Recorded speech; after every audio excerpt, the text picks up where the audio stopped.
Hi everyone, thanks for joining today. Unfortunately, I couldn't get my screen capture to work on my computer, and so I ended up using my phone to record this. There's a little bit of shakiness at the beginning, but hopefully it's not too distracting and you're still able to get out of this what you need. Today I'm going to do a Photoshop tutorial on how to resize your photos. So as scrapbookers, we often need photos that are smaller than a 4x6, and some photos just don't work that way because they are already full size and you need to actually have white space around them when you print them. Very few printing places will allow you to do that, so you have to figure out a way to resize them yourself. So that's what I'm going to show you today. I have Photoshop CS3. I am not a pro at Photoshop. I took some night courses. I learned some basics. I use it to resize my photos before I print them. I don't do much else, and I can't necessarily show you a ton of stuff, but hopefully I can just show you those basics, and at least if you have Photoshop, you can then at least use it and print your photos.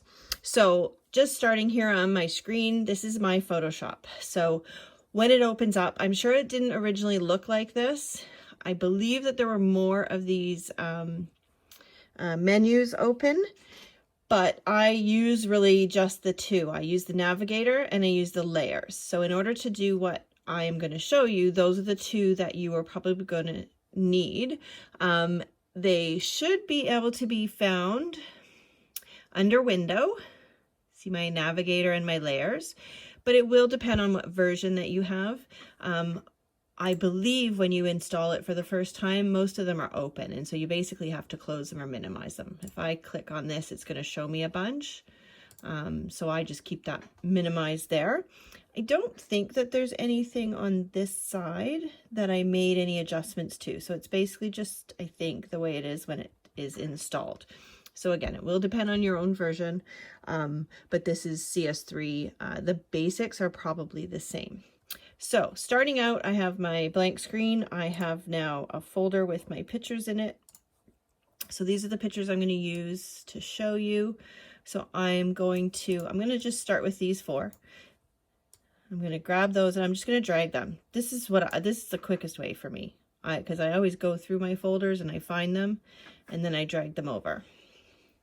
So your screen may look like this now, where you see one photo, or it may look like this, where they're all kind of sitting on top of each other. So just depending on what button I last clicked, that's what they look like. Usually they look like this. So what I do first, I want to see them all together. So I click my window, arrange, and I tile vertically. I found this is the easiest way to see all of your photos at once. Now, as you can see, you can't see the whole photo. So I go back over to my navigator here, and then I'm clicking this little small triangle. They're like mountains. So a small mountain and then a couple of bigger mountains. So I'm clicking the small side where you see it says zoom out, and I'm going to get that so that I can see that photo. Now, what I can do now is I can go to Window, Arrange, Match Zoom and Location, and that resizes them. Now, because I took these photos in portrait mode and these in regular on my phone, these ones are smaller. So usually it works pretty good. If you have a selfie, your selfie is probably going to be really tiny. But anyway, so it's not great for these ones, just because they are different resolution. But for the most part, that usually works. It's a great tip to use. So now that I've got all of my photos sitting here, I need to decide what sizes. So what I'm going to do though is I'm going to start out with a 4x6 so you can see how to just get it sized on a 4x6. Obviously you can do that easily in pretty much anywhere I think that you can upload photos. That's not hard, but it just shows you the kind of basics of how this works. So I go to File and I want to go New, New, and then when you open this for the first time, it will probably be here, I believe it is, on default Photoshop size. So you don't want that because you want to do a photo. So you want to click on Photo, and then you want to click on your size. So you have different options here. You can do custom, but these are your standard options. So I'm going to go with landscape 4x6. Okay, and then I'm pretty sure this is default resolution, which is 300. I don't change those, so that's why I'm pretty sure it's the default. I'm going to click OK. And now this is my picture. Sorry, I'm going to go over here. So see what I'm doing is clicking. I had done something right before I started. So you want to make sure that your arrow, your pointer, your mouse is on the arrow or this little outline. Just because you don't want to click something by mistake, it'll be a problem. So the arrow is great because you can see it easily. So I'm going to leave it on that for now. Anyway, sorry. Back to what I was doing. I have my 4x6 piece of photo paper. So if you think of it this way, this is a piece of photo paper and you need to take your image and put it on top of this piece of paper. Okay. So I'm going to pick this image here. And then you can see over here on my layers, it's right here as well. So I have to click on my layer and I drag it and I let go of it there. So now I have two layers on this. I have my photo paper and then I have a picture on top of it. So I'm going to go ahead and I'm going to close this one now because I don't want to think that I need to do it again. Then I'm going to maximize my window. So this gives me the most amount of space so that I can see what I'm doing here. So you can see that my photo is not even on the piece of paper properly. So in order to move it, to edit it, to modify it, I need to hit Control T. So I hit the Control button, hold on to it, and then I hit the T button. So I'm basically hitting them at the same time. So Control T.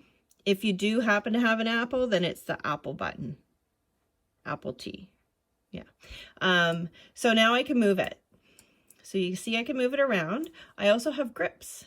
So like any other program, if you've ever used another program with grips, I just can click on this and I can do it. But see, look at what happens. So what I need to do is before I let go, I hold the Shift button. So I click on the Shift button and now it is keeping my aspect ratio the same. So I'm just holding my mouse button and I'm dragging this and then I let go. So I let go of my Shift, I let go of my mouse button. Drag it around, get it positioned where I want it. Again, I'm going to hold the Shift button and I'm going to move this grip to make my image smaller. You don't want to grab onto these grips here because even if you hold the Shift button, all that's going to do is squish your image. See? And I don't like that. So what I'm going to do, because I made that mistake, is I'm going to hit the Escape button. Now it just goes back to where it was. So Control T, I move it over. I hold my Shift button while I click and drag. Then I let go. I always like to let go of my mouse button first because sometimes if you might accidentally let go of the Shift key earlier and then your aspect ratio gets messed up again. But like I said, it's pretty easy. You just hit the Escape button. So now I've still got those grips showing there. I have to hit the Enter button and that accepts it. So now I have my picture sized for my 4x6. So this is a really simple one. Like I said, it's very easy, not hard to do at all. But I still have my two layers. I have my picture sitting on top of my paper. So in order to get it onto the paper, I have to go up to the layer menu up here. And I go all the way to the bottom and I hit Flatten Image. And so now my image is on top of my piece of paper. So that is done. So now I can save it. So File, Save As. Because it's new, if you hit save, it's still going to open it and give you somewhere to name it. So I'm going to move it. I have a special folder on my computer that I use for my photos when I'm ready to print them. And I just can't see it right now because I need to go to my desktop. So there, on my desktop, it just sits there, so it's nice and easy to get to. There it is, photos to print. So I'm just going to give that a name, and I'm going to save it. So that one's done. So now I can go over here and I can close this one. And now I'm on to my next. So now I'm going to go over and minimize them all again, so that I can see them all.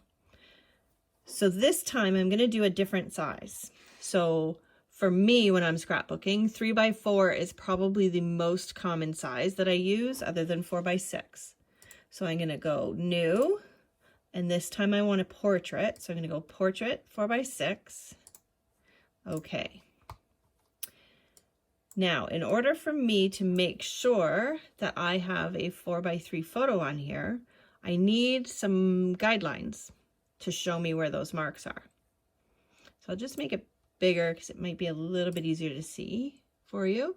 So I forgot to mention, also when you're setting up, you want to have your rulers visible. So we haven't used them yet, but now we're going to use them. So again, you want, this time I think it's, yes, it's under the view menu and you can click on rulers. So it even says there's a shortcut. You can hit Control R to get your rulers on and off, because I've hit that by mistake and I've lost them. Then I had to find them again. So you need to make sure that your rulers are on because you will be using those. Now, when I click on the ruler here with my mouse, click and hold, and then I can drag. So you can see I've got this little line here. And just like with the photo grips, I want it to lock onto a spot. So I'm going to hold the shift button. So my 3x4, I need to take an inch off of the top and then grab another one and an inch off of the bottom. So you see, hopefully you can see as I'm dragging that, it is kind of clicking on each line. If I don't have it locked on with the shift key, then it will kind of go anywhere. And like I said, it's hard to see. So if I try and go to that 4, so I might be on it because I, looked like I was. But if I go to that line, it looks pretty close, but it's easy for it not to lock on and maybe just sit somewhere in the middle. So just keep that in mind. The shift key is very helpful. So I'm just going to grab that again and drag it down to the 5. So because I am on my little arrow, I'm able to grab these. If I switched over to this selection tool, marquee tool, then I can't grab it. So see that? Now that it's there, I can still grab a new one. I just can't edit the one that I have. So if you have your guidelines out and you need to edit them, you have to be on that arrow selection. Okay, so now I'm going to do my side ones. So since I need it to be 3 inches wide, I need a 1/2 inch off of both sides. So there's my 1/2 inch mark. So I drag, hold my shift key, and then let go. So that is the size I want my photos to be within those blue lines.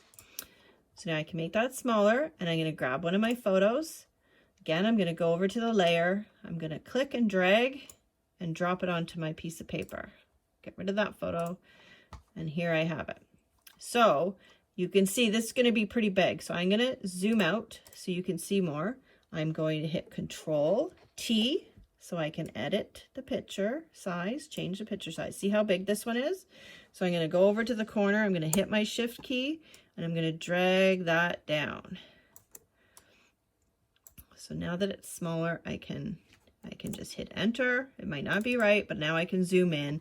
Now I can hit Control T again, and I can play around until I get that exactly how I want it.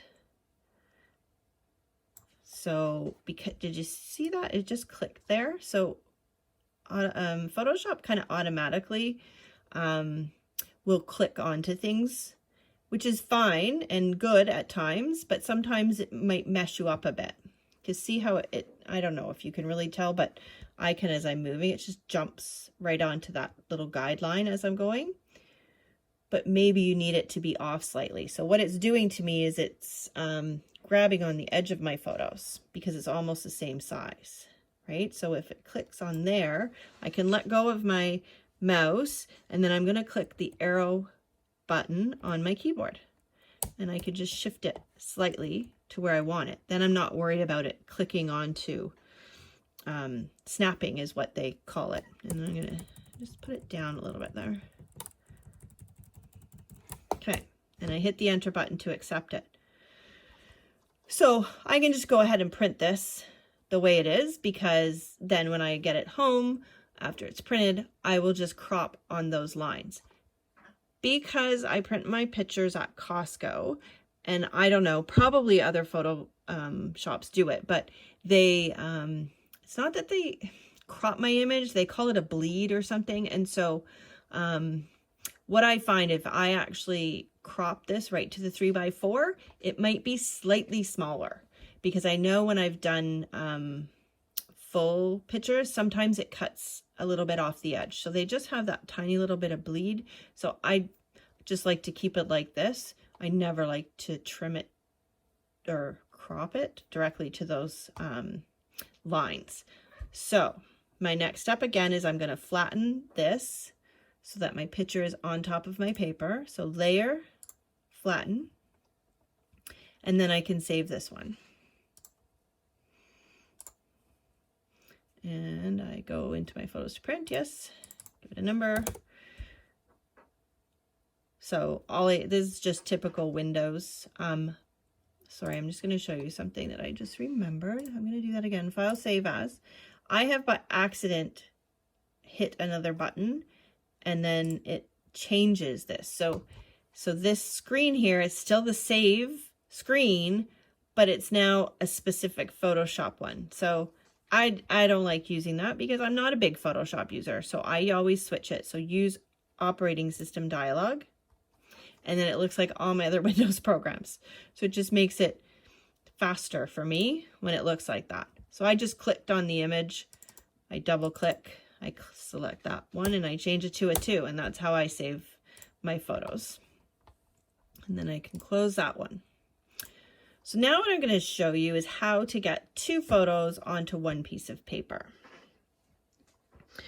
So just like before, you need a 4x6 with the guidelines on it, but I just want to show you because I actually have one set up already. So let's go with 2x2. So I created a template. So all I did was I went new, 4x6, I put out all my guides, and then I just saved it as a 2x2.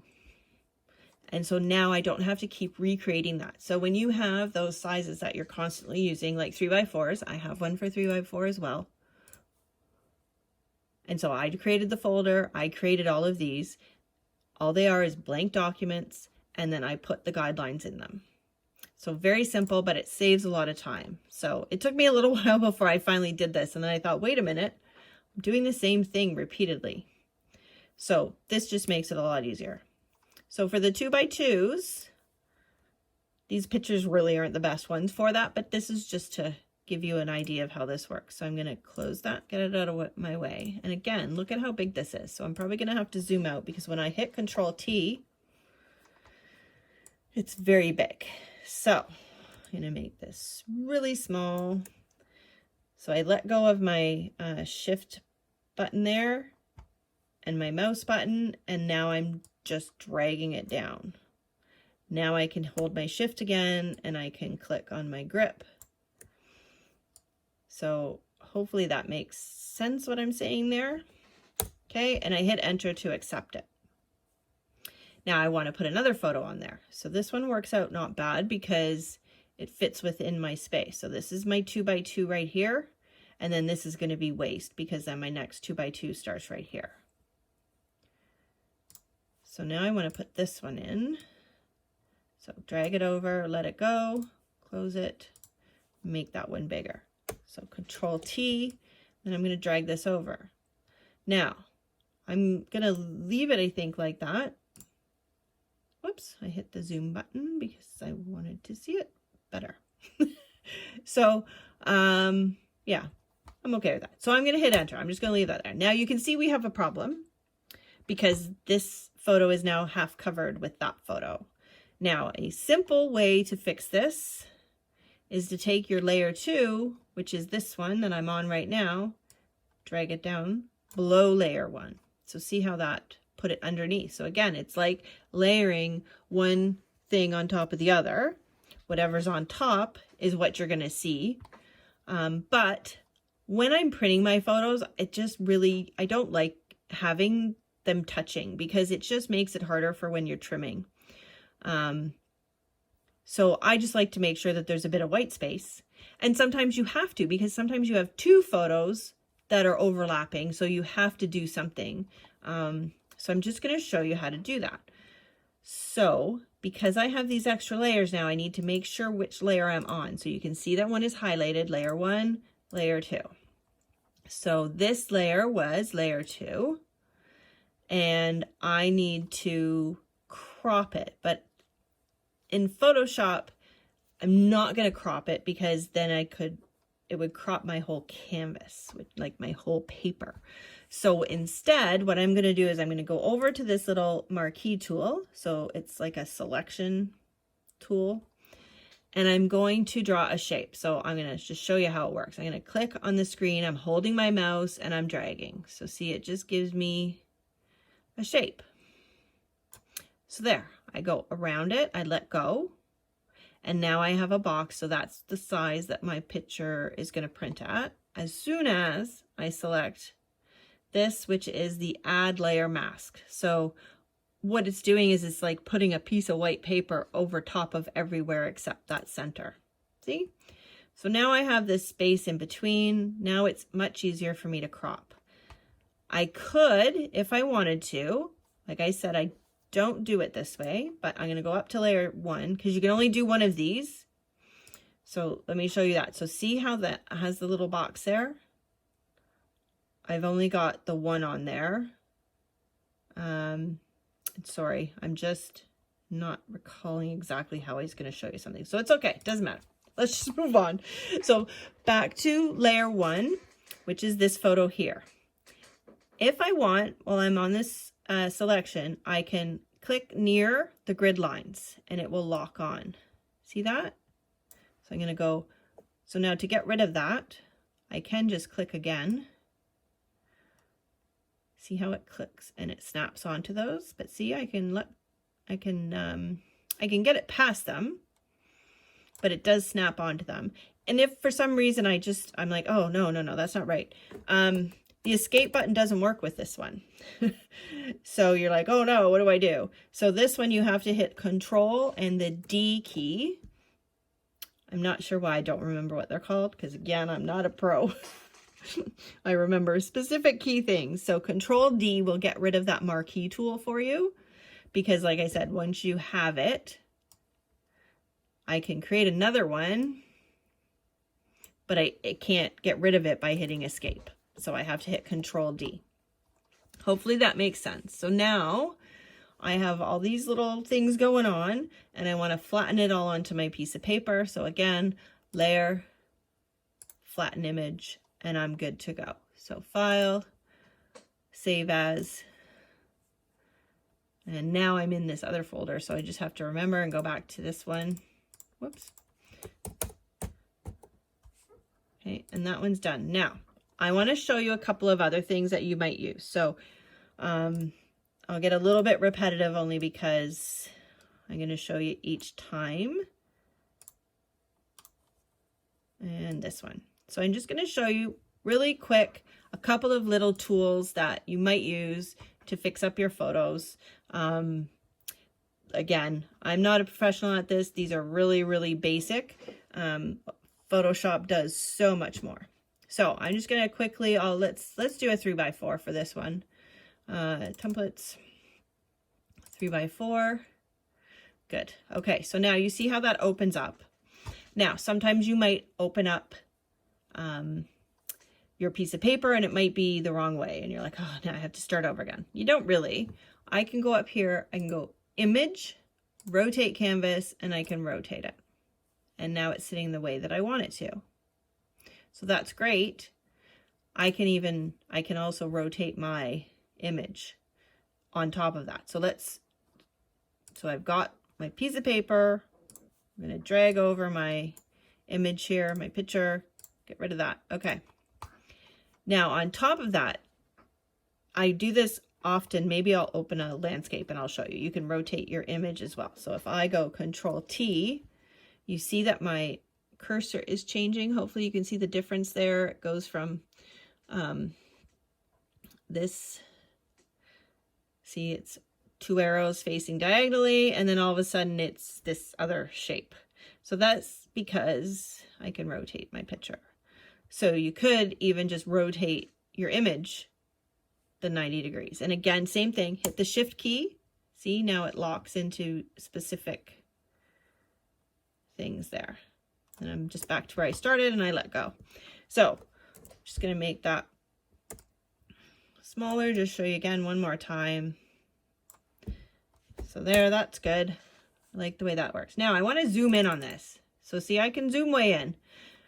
I used to have a lot of acne. It's a lot better now, but sometimes you just don't want that in your picture.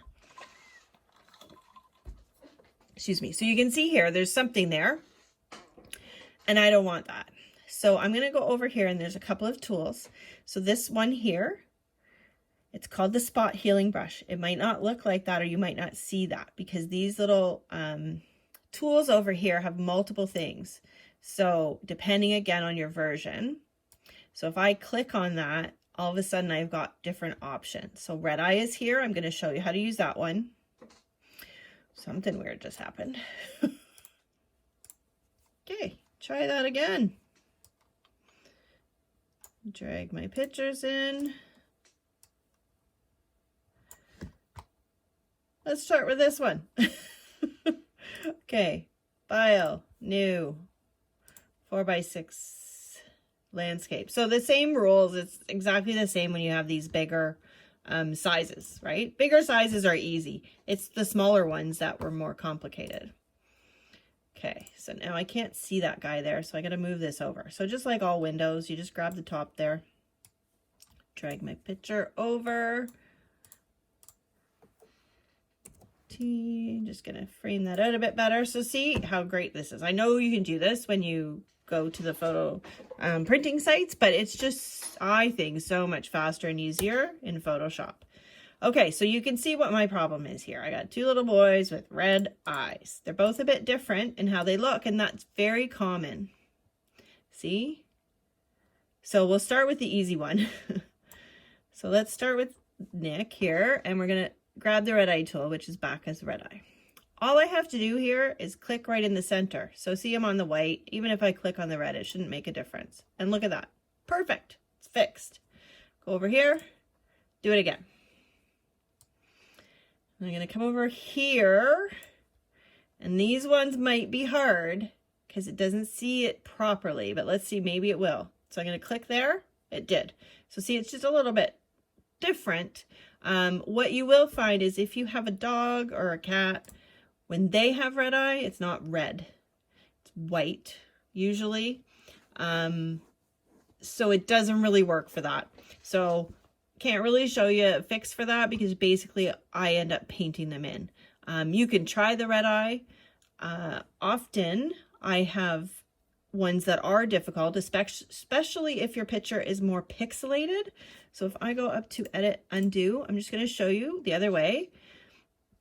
So because this is a selection tool, I can just click and drag a box and see it does the same thing. So sometimes when I have issues, I have to select pieces. So see how that just put a little dot in? So obviously not the solution for this one, but there are other times when I have red eye issues that is, oops, the way to do it. Oh, that just reminded me of this. So with the undo, which you see me doing, and I didn't even say what I was doing, but undo, it took that dot away. But now when I go back, that undo now says redo, and it's putting it back. So it's like you're stuck in a loop, but all you have to do is hit step backwards.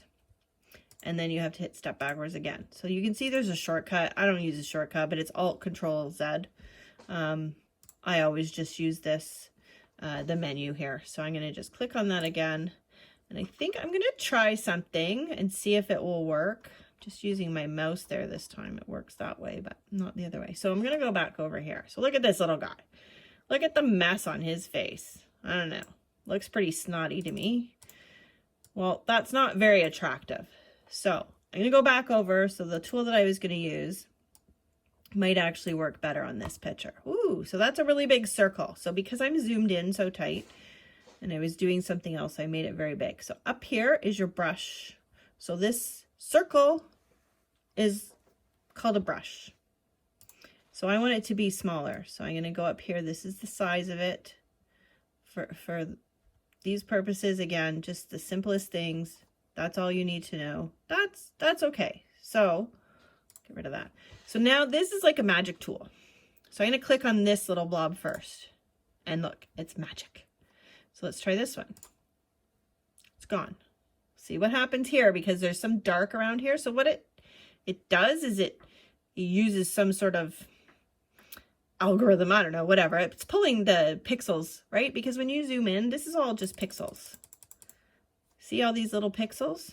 So all it's doing is when I click over here, it's pulling the color of these pixels and it's putting them inside of that. So I don't know if that makes sense to you, but that's basically what it's doing. So let's see, yeah, it worked not bad. So I can still click around a little bit, and then I don't know, it might work here. I'll zoom out and see what it looks like. But this, like, it's magic. So that's why I said it's great for acne, because you get a little pimple, you just click on it. Sometimes it doesn't always work, and so you might want to undo. So kind of all that did was move that, whatever that shadow is. Oh, he had a scratch on his face from something. So look at that. That looks so much better. Even that up there looked okay. So you just gotta be careful, because you do have to zoom in pretty close when you're doing this kind of thing. So don't get too far, because then you'll have a lot of undoing to do. But, you know, try it and then zoom out and see how it looks. Like, I could get rid of that scar. So let's see what happens if I do this, because you can do, kind of missed. Oh, that one didn't work too good. Let's undo that one. Let's see what happens up here. Yeah, let's see what it looks like. Look at that. See, now he doesn't have a scar. Well, it wasn't a scar, but a scratch.